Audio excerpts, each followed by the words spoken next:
Hello and welcome to the End of the World podcast. This is the place where we talk about how the global order, which has defined the world for the last few decades, is gradually crumbling, falling apart, being challenged, bursting at the seams, or maybe transforming into something else.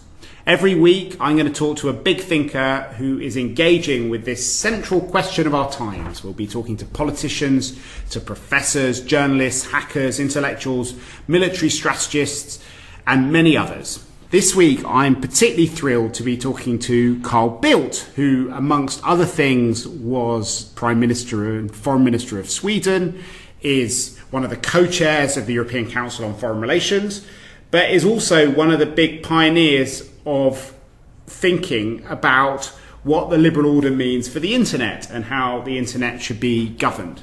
So, Carl, maybe we can go straight into the meat of the issue. What actually is the liberal order in the real world?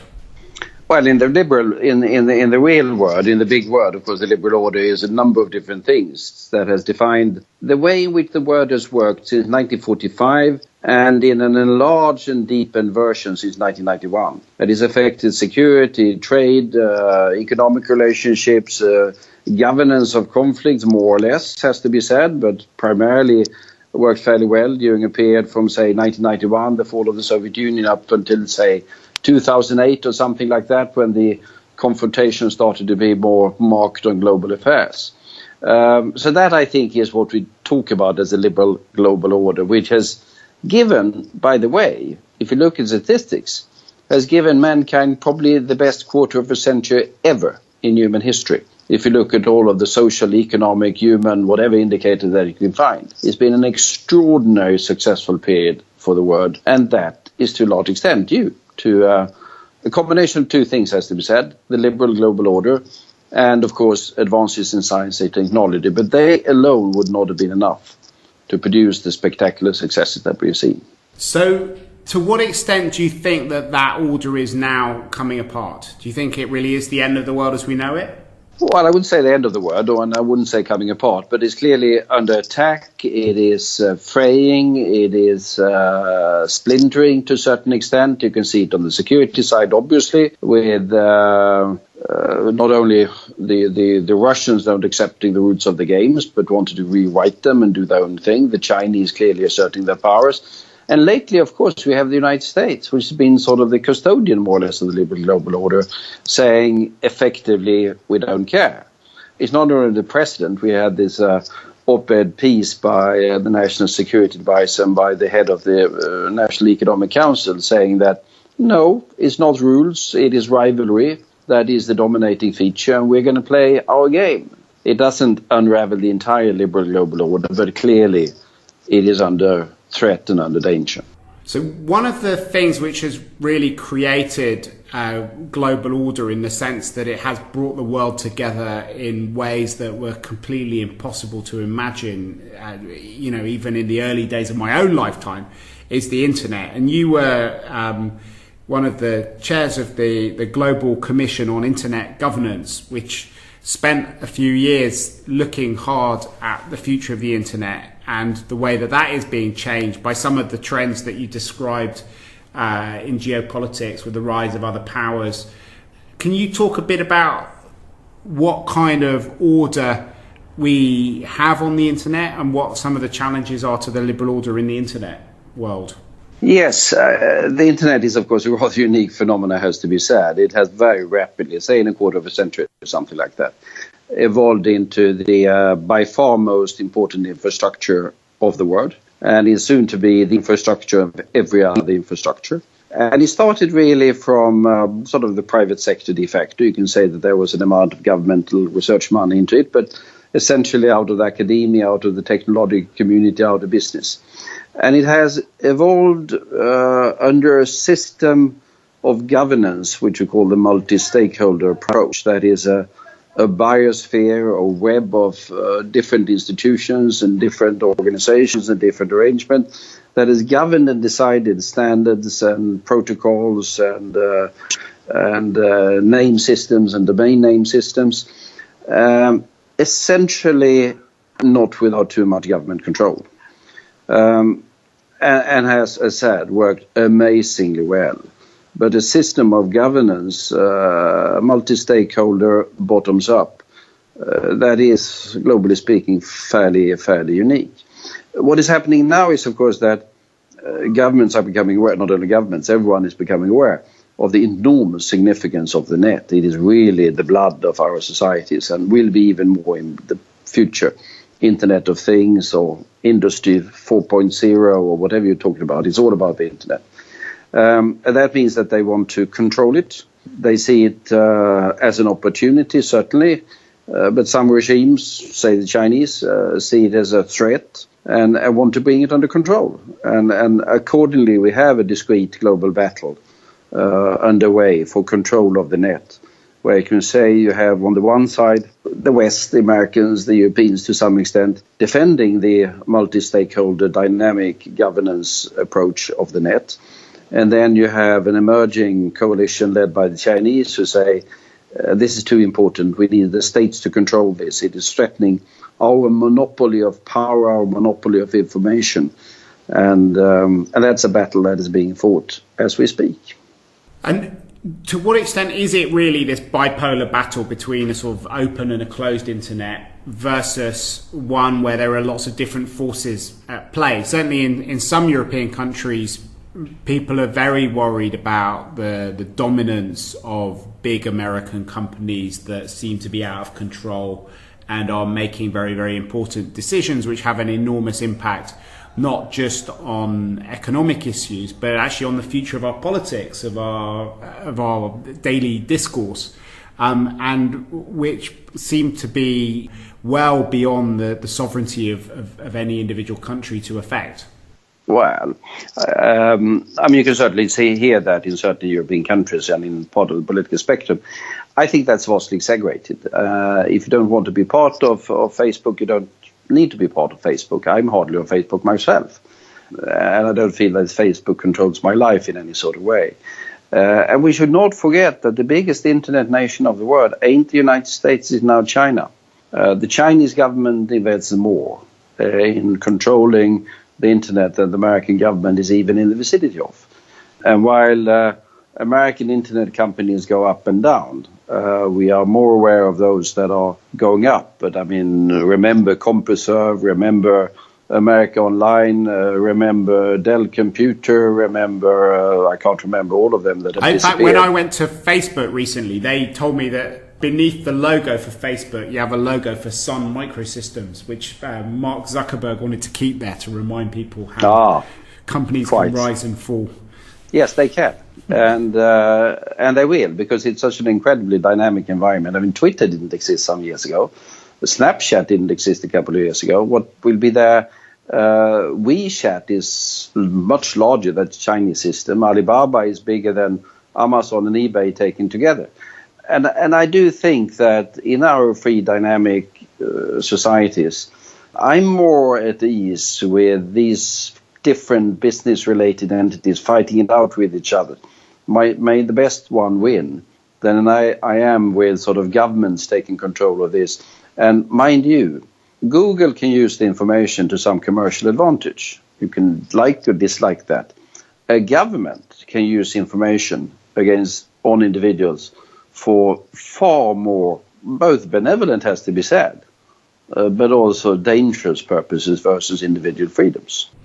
But I think one of the big challenges now is the fact that these companies are in a virtual monopoly situation in many different countries, and therefore people are talking about whether they should be regulated like other monopolies. And there is, in France, for example, there's a big debate about la souveraineté numérique, digital sovereignty, and in lots of other places, people are coming at these issues, sometimes through security issues. There's a big debate in the UK about extremism and about encryption.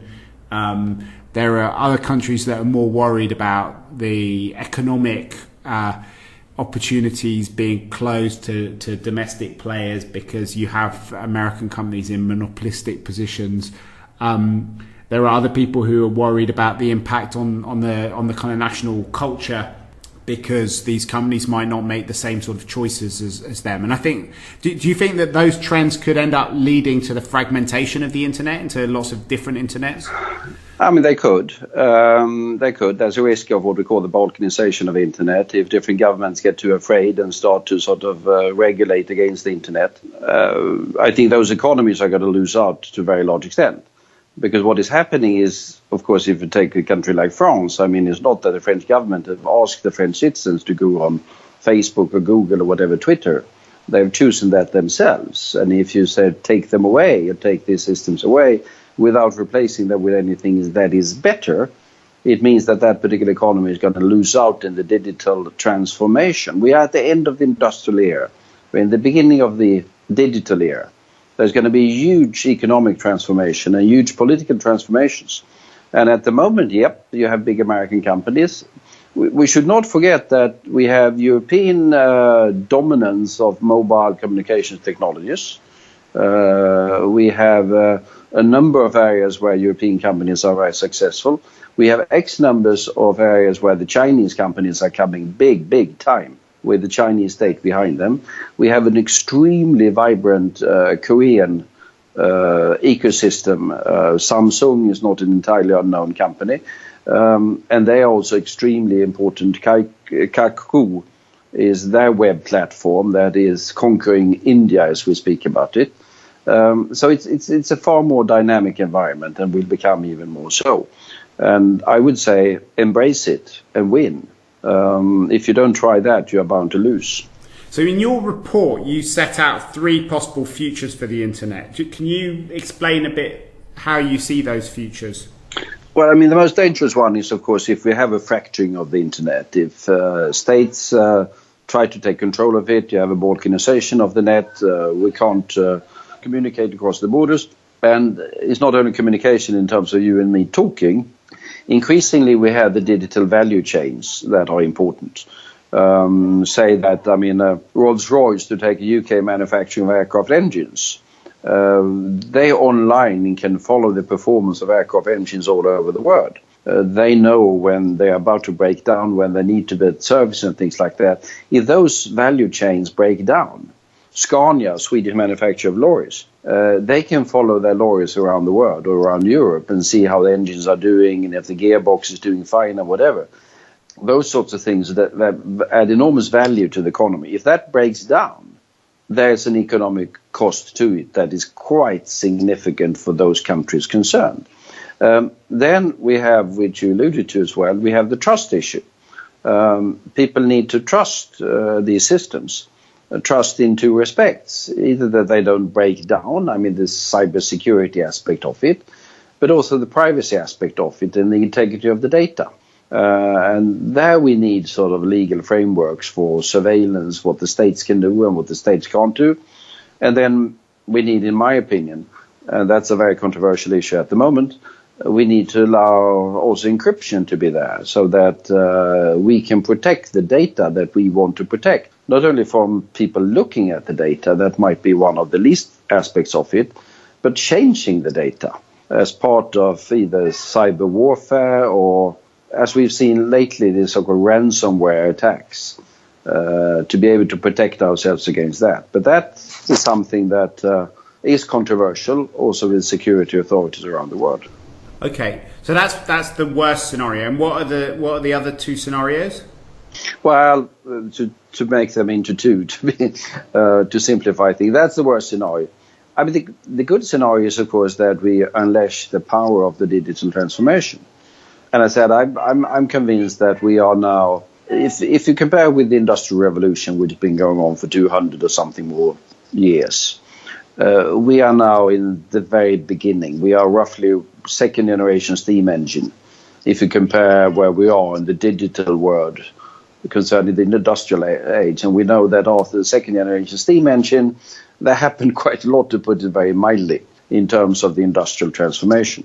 Industry is going to be fundamentally transformed. It's going to decline as a proportion of employment because robots and automatization, artificial intelligence are coming. There's going to be services, there's going to be software, there's going to be those sorts of things that are going to dominate. This is going to have profound social impacts. It already has, by the way. There's a lot of talk, or has been a lot of talk, about the digital divide in geographical terms, different parts of the world developing differently. I'm more concerned at the moment with the digital divide in generational terms.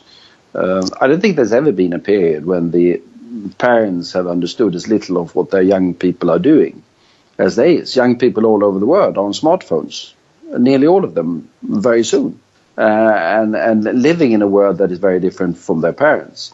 So it's going to have a lot of effects that are going to be unsettling, disruptive, but I happen to believe essentially enormously liberating for mankind.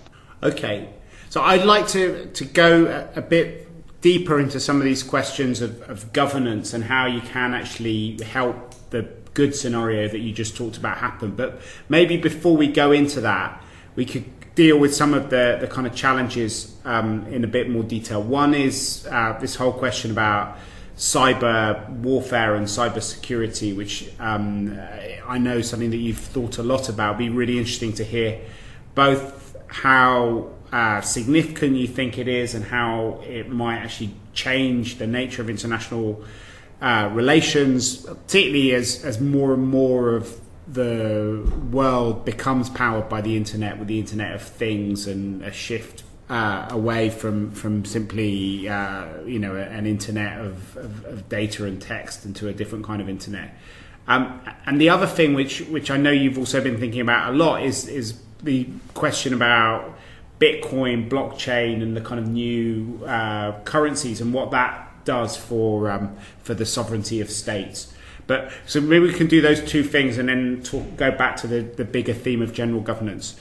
Do you want to start with cybersecurity? We can start with cybersecurity. Cybersecurity has become very much in focus during the last year, and rightly so. Because when the internet was designed and it was set up and it started to become very widespread, in retrospect, perhaps not enough attention was given to security and the stability issues. And I don't think there's been enough of public education to ordinary users of the dangers that are there. I think the most important thing one can do in terms of cybersecurity is to educate each and every one of us to be careful with authentication, with passwords, with those sorts of things, so that our computers cannot be stolen de facto by others and used for different sort of attacks. That sort of criminals, that sort of hackers, that sort of people who want to have money, and then it goes up to people who want to do some sort of damage, make some sort of statement as some part of some sort of political conflict. We see that ongoing on a daily basis. People go and hack websites and put up political messages and things like that, and then go to state actors. That's the extreme end of it, where states develop capabilities to go into the networks of other states and first steal things. That's classical espionage. I don't think we're ever going to get rid of that in the world. But also to create damage, to alter data or to create damage. The most famous case that we've seen is, of course, the Stuxnet attack that was done allegedly by the Americans and the Israelis against Iranian centrifuges. They caused them to spin out of control. And if you can do that against centrifuges in Iran, you can do that against whatever. And with societies being more connected and networked, of course, the vulnerabilities are going to be all over the place, which means that cybersecurity is going to be the security of our societies and going to be a key aspect of the security policy and defense policy of any country, as it is the defense policy of the European Council on Foreign Relations, of Mark Leonard, of Carl Bildt, the way in which we operate in the cyber domain. And what do you think people are going to be able to do about that? Because it seems to be an area where, unlike nuclear technology, which meant that people could invest a lot in deterrence and defensive technologies, this seems to be an area where it's very difficult to defend yourself from stuff, and where the onus seems to be more on offensive operations. Well, at the moment, I think the offensive has the advantage, and that is because there are so many vulnerable systems that are out there. What is going to be 10 years down the line remains to be seen. I was intrigued recently. I attended a meeting where one discussed the possibilities of artificial intelligence in terms of defense. I mean, artificial intelligence that ends to detect what is going on out there, see what kind of attack is ongoing, and immediately devises the defense against that particular attack. That might well happen. We aren't there yet. At the moment, we are at a stage where we are vulnerable, where we know that state actors are developing offensive systems, and we know that some state actors are using these for offensive capabilities. We've seen Ukraine or different systems in Ukraine come under different sorts of attacks, and both you and I can have our views on the likelihood of that being from some major neighbor of Ukraine. I can't imagine which one you're talking about, Carl. No, you never know. The Moldovans are as they are. So I think it's highly appropriate the attention that is given these days to cybersecurity in different countries, and different countries are testing different approaches. I think, as a matter of fact, the UK is probably the one country in Europe that has come the furthest and has the most advanced approach at the moment. And how much of this do you think is about doctrine and about the way that people are thinking about things as opposed to technological capabilities? Well, some is. That's true.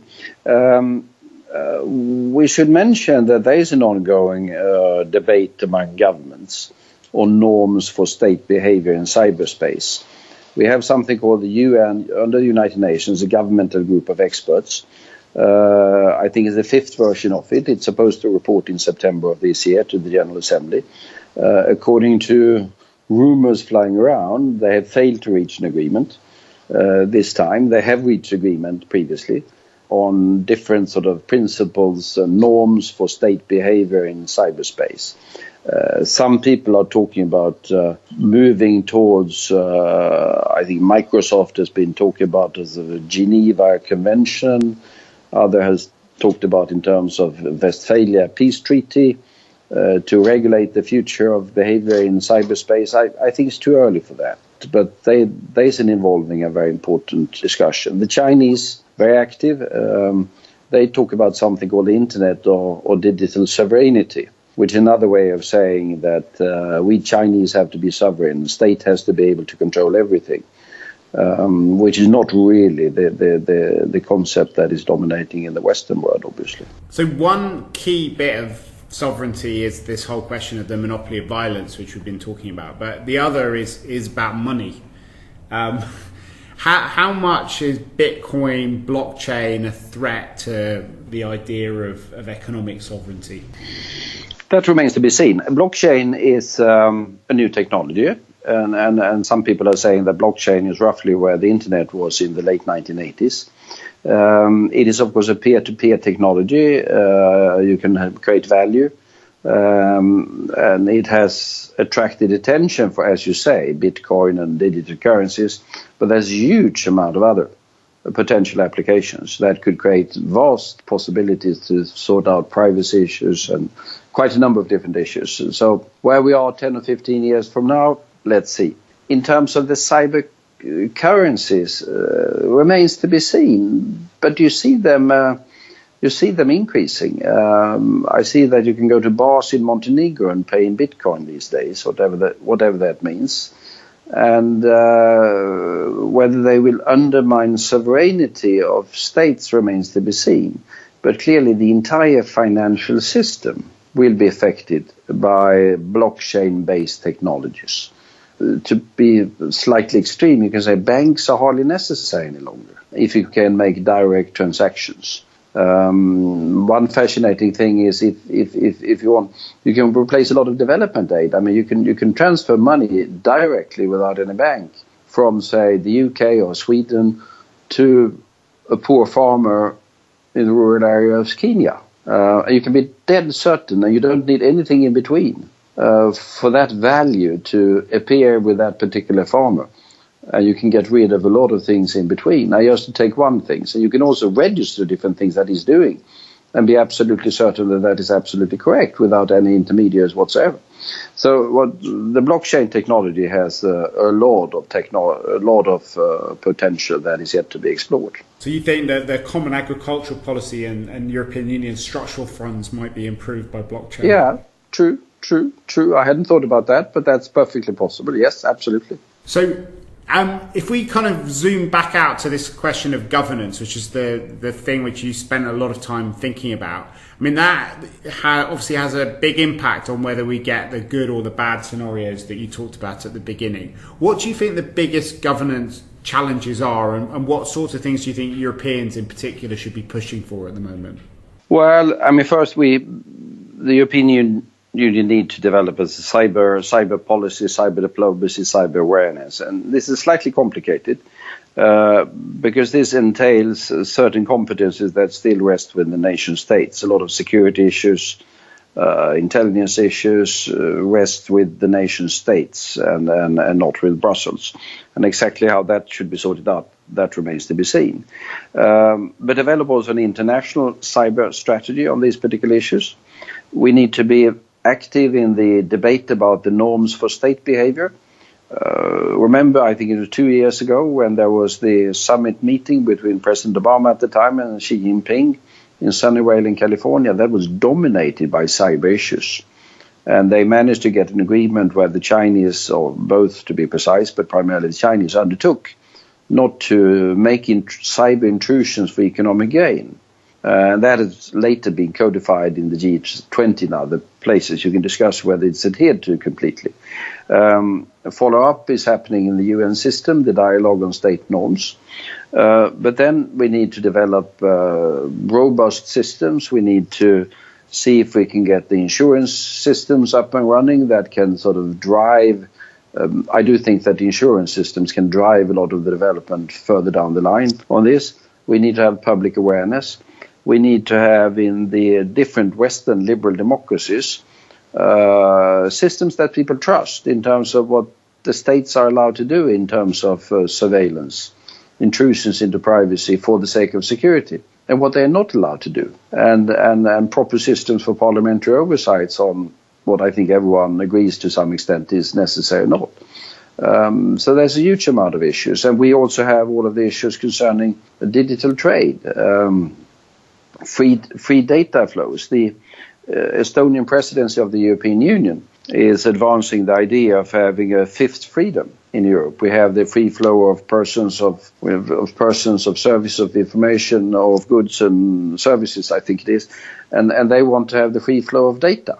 We had in the TPP agreement that is no longer, the Pacific Trade Agreement, we had provisions on the free flow of data. And we need these. We have what was the Privacy Shield that is now the Safe Harbor agreement between the EU and the US on transfer of data. But clearly there's a need for robust and reliable frameworks for the enormous amount of data that's going to flow across the borders and boundaries in the future.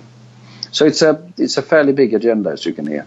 It's a huge agenda, and one of the things which, as you said at the very beginning, is unusual is the fact that a lot of this governance has not been driven by governments, but more by, some of the kind of civic people who set up the internet in the early days. Companies are obviously quite involved in it. I mean, how do you create new systems of governance which are going to have the credibility and the legitimacy to provide the space for an internet which is positive at a time when there is so much at stake economically and in security terms, and also in terms of the basic survival of a lot of governments, in particularly in the authoritarian countries? Quite, and to do that in an international environment that is not the most conducive for cooperation at the moment. No, it is quite a challenge, and I think we'll have to operate on quite a number of different fronts. Some of it is done by sort of industry, by business, and by technology. For example, now one of the big issues at the moment is the fifth generation of mobile technologies. And in particularly developing country, internet is going to be, access to internet is going to be through mobile technology. Setting the standards for the 5G, it's enormously important that we get the same standards across the world. And here Europe is in the lead for that particular development. So that's one aspect of it. Then we have all of the state norms that are necessary. We clearly need also, which I didn't mention previously, better procedures when it comes to legal cooperation. Yesterday there was announced the result of a huge operation by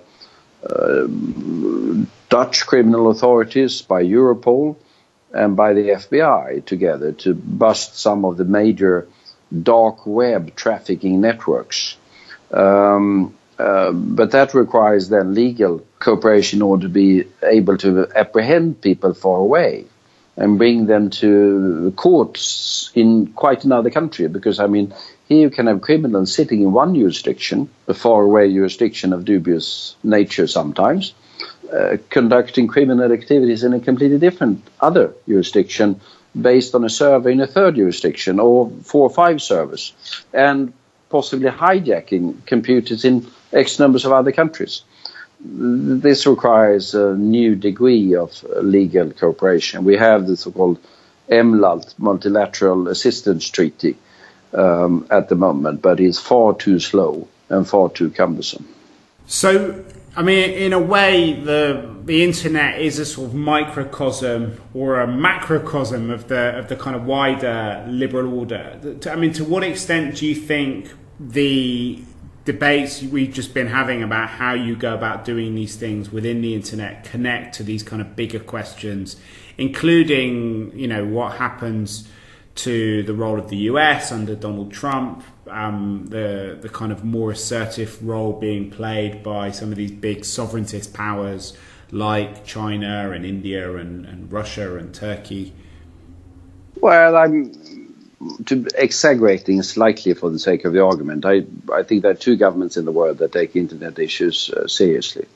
The one is the Chinese government and one is the Estonian government. They are of slightly different size, but they have internet issues front and center of their different concerns. Then you have the US government, needless to say, which has been engaged very much on global cyber diplomacy, although there are reports at the moment that Rex Tillerson is going to close the cyber policy unit, the State Department, which I think is a unilateral disarmament of the first order by the US, if that happens.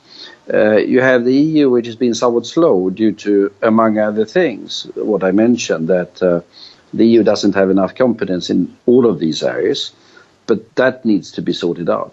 So it is related also how the different international actors do. I'm slightly worried about the US. If you listen to President Trump, he's concerned by cybersecurity. I'm with him on that one. But there are other issues as well, the human rights aspects, the freedom aspects, the dynamic aspects of it. When he said that he's agreed with President Putin to set up some sort of joint cybersecurity unit, one shouldn't be slightly careful with that, to put it mildly. Okay, so I ask all of the guests on the podcast 2 questions to finish up. So I'll ask you those 2 questions as well. The first is to complete the sentence. The liberal order is ... Is under attack and under strain. And the second is to help people find out more information about what they are, what the big topics we've been talking about. What should they read? Now, we'll obviously put a link up to the report of the Global Commission on Internet Governance that you chaired. But apart from that, what should people read if they want to go further and deeper? That's a good question. I mean, that report gives you sort of the basic facts about most things. Well, I wouldn't say that because it's soon nearly a year old and things are moving very fast. Log on to Internet Society, where you can find a lot of updated information on how the global debate is going. That, I think, would be my sort of number 1 recommendation. And that should not be forgotten, that ECFR also pays attention to the digital power issues from a European perspective. Great. Well, thank you very much, Carl. It's been wonderful talking to you. Thanks, Mark. Thanks for listening to this podcast. If you've enjoyed it, Please do tell people about it through social media, and even more importantly, write a review of the podcast on iTunes. In order to encourage you to do this, we have decided to create a special commemorative mug for the End of the World series. And if you write a review, we will, even if it's bad, we will send you an End of the World mug to your address. So please write to me at mark.leonard@ecfr.eu with a link to your review and an address to send the mug to, and you will have something which will make you the envy of your family and friends, and will hopefully enjoy thinking about the podcast every time you have a coffee in the morning. For now, from Carl Bildt and myself, Mark Leonard, it's goodbye. The researcher of ECFR's podcast is Archie Hall, and our editor is Pauline Gomin. We would like to thank the Finnish Ministry of Foreign Affairs for kindly supporting the research that went into this podcast.